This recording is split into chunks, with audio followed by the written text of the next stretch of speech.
Mayong gabi is tanan ni atay i-share kaninyo nga pulong sa Ginoo sa usa ka minuto.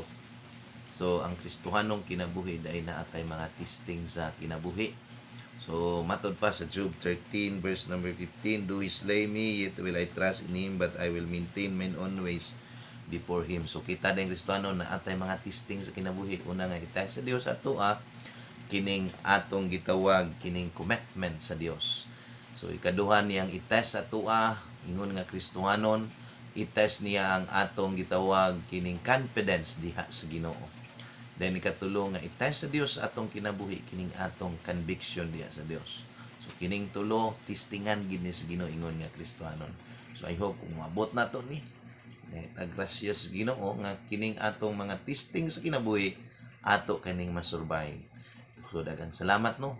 Ang Ginoo magapanalangin